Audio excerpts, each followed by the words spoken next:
Beach FM kick-off sports breakfast show with HMC Kapiti, your local authorised Kia and Suzuki sales and service agent, and now your local AA Auto Centre. At HMC Kapiti, the journey just gets easier. Find out how easy online at hmckapiti.co.nz.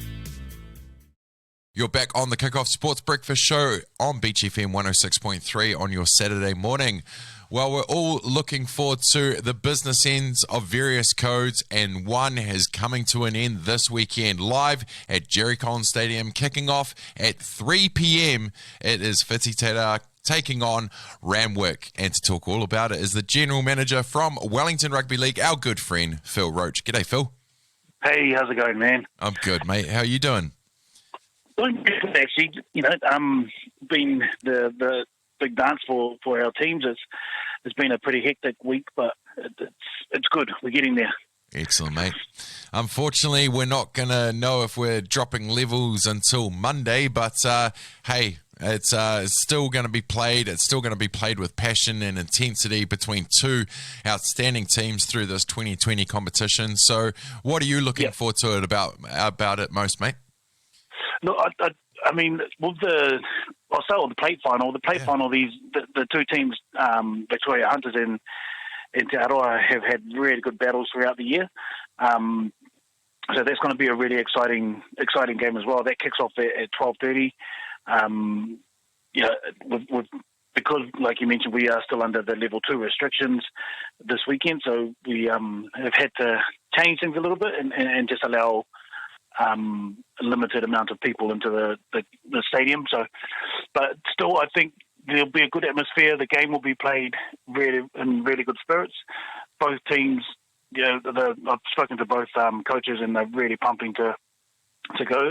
Te Aroha have had a mixed season, but they've done really well to get to where they are. And the Hunters have really pushed for their spot in the plate final as well. So that's going to be pretty exciting. The big game, Whiti Te Rā, Randwick Kingfishers, both teams have had, throughout the playoffs, have had some really, really big games, physical games, where there's a golden point game between the two of them in the first qualifier, in the first weekend of the finals, playoffs round. And then, they've had some pretty tough matches against our minor premiers, the St. George Dragons.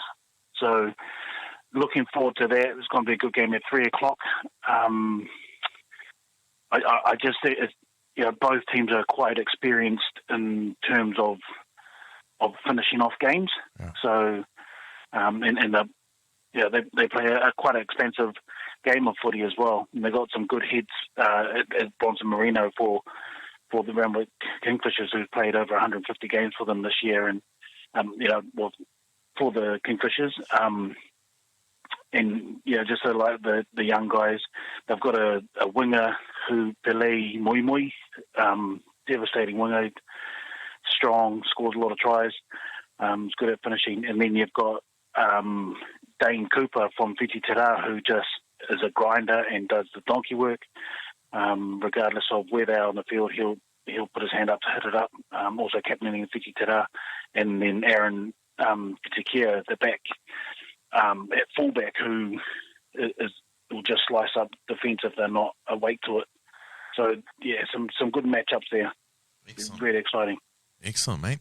Well, we've got the two teams in the final, but I'm not going to ask you your predictions, but do we have the two top teams in the final after this season that we've had?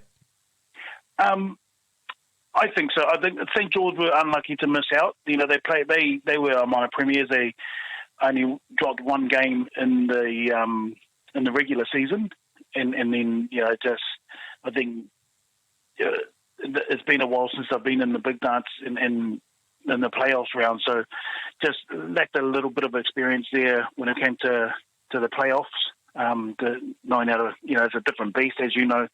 Playoffs is a totally different beast to the regular season.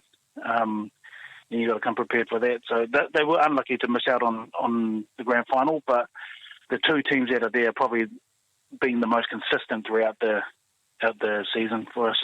Fantastic. Yeah. No, it's no tomorrow. It's only one more game No left. Tomorrow. No. So, yeah. No but tomorrow. What have you enjoyed about the 2020 season, mate? I know it's been a crazy one for everybody, especially people that are behind the scenes making things work. So, Yeah. what are the pluses from 2020 that you've seen in your season?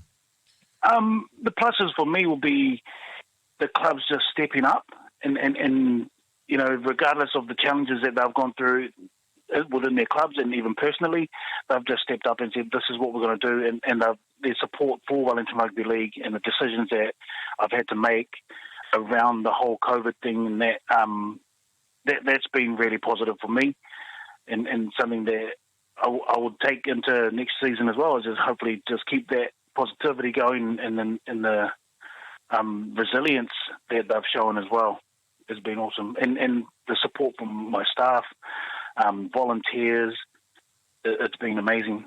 Absolutely, mate.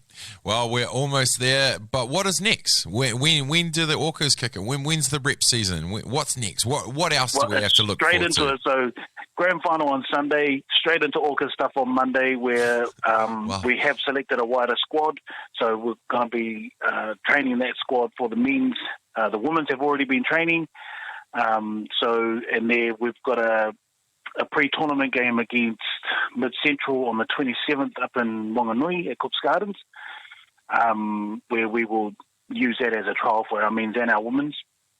And then just preparation for the national tournament in October 17th and 18th up at Pullman Park in Auckland.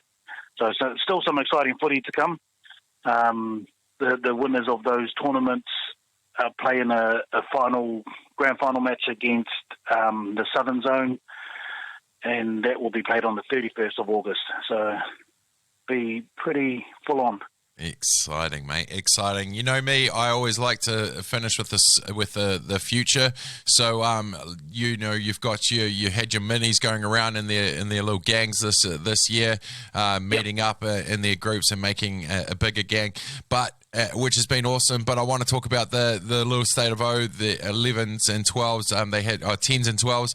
They had their second game last Sunday. They got their final one before the finals this weekend. How's that been going? Yep, it's fantastic. The support around that has been amazing. The parents really get into it, and there's some really good atmosphere.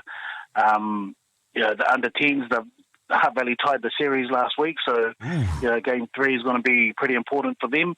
And the under-12s, the Western Bays are 2 up, so the Hutt Valley 12s will try and make sure that it's not a whitewash there. But yeah, some really good games, good quality football as well. Having, you know, the best of the best out there, so it's been really good. And our coaches have been amazing in those grades too. So hopefully we're pushing through some really good players as well as really good coaches for the future. That's the one. Future of the game is looking good in Wellington, mate. Thank you so much for your updates, your time over the season. I'm not going to let you get off that easy, because I will get you back on next week to talk all about the final and what we missed. Or let's do that, man. And people then, are there. Mate, I'm more than happy to keep talking to you. We'll go into the Orca stuff as well if you want to. And I just want to say thank you to you and your listeners and for your support as well. I've really, really appreciated that. It's been good for, you know, to have a chat and to someone who's just as keen on footy as I am. Absolutely, mate. Well, I appreciate your time. Go well. Enjoy the moment, mate, and we'll catch up next week. Awesome. Thanks, Dave.